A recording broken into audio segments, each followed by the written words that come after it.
Herkese merhabalar. Artık harflerimize geçiyoruz. Yine hizamı almayı unutmuyorum. İlk derste anlattıklarımız tüm derslerde devam ediyor. Hizamı aldım, ince başladım, kalınlaştım. Adım adım yapalım bakalım. Kalın, ince. Bitti. A'nın ilk hareketi bu. Bunu C'de, B'de, D'de, G'de, Q'da, P'de bu hareketi kullanacaksınız. Ve ikinci hareketimde kalın ve ince. Bu da zaten I harfinin hareketidir. Bu hareketi de yine I'da, D'de, L'de, K'de kullanacaksınız. Kalın ve ince. İnce, çok bastırdım, az bastırdım, çok bastırdım ve az bastırdım, bitirdim. Harf sonum ince bitiyor ki diğer harfle, kendisinden sonra gelen harfle rahatlıkla birleşebilsin.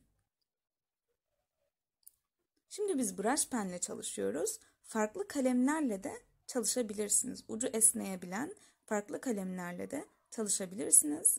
Önemli olan kalın ve ince olabilmesi kaleminizin. Kalın, ince, çok bastır, az bastır ve bitir.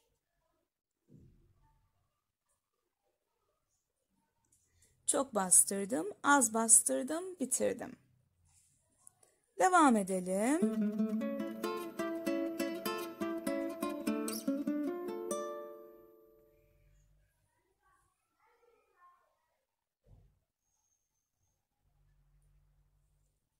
Bu hareket, mesela buradan keserseniz C harfi olacak. Eğer daha uzun bir çubuk yaparsanız D harfi olacak. Şimdi şu çubuğu bir tekrar edin bakalım.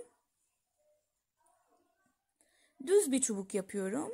Çünkü şu anda ben tüm harflerimi düz çalışıyorum. Eğer eğik çalışırsanız tüm harflerin gövdelerini ve çubuklarını eğeceksiniz.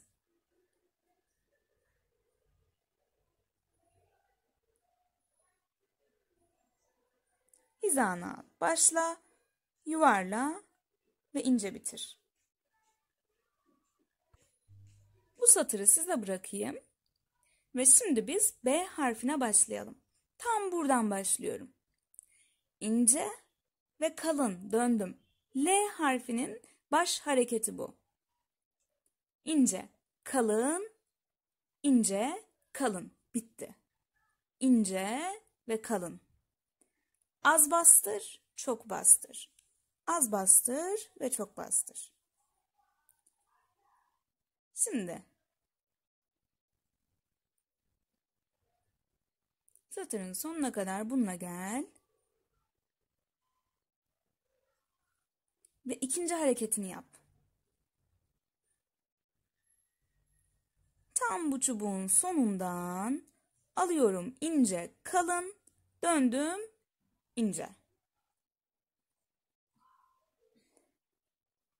Harf başı, harf gövdesi, harf kuyruğunda hareketlendirmeler yaparsanız harfiniz daha canlı görünecek.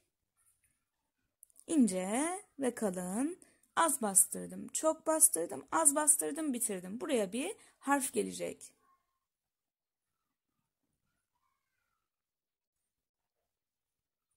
Başına ve sonuna harfler gelecek. Bu yüzden ince başlayıp ince bitiriyorum. İnce, kalın ve ince.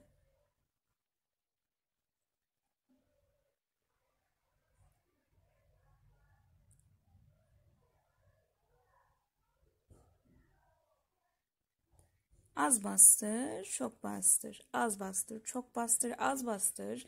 Kaleminin hizasını değiştirme, yatıklığını değiştirme.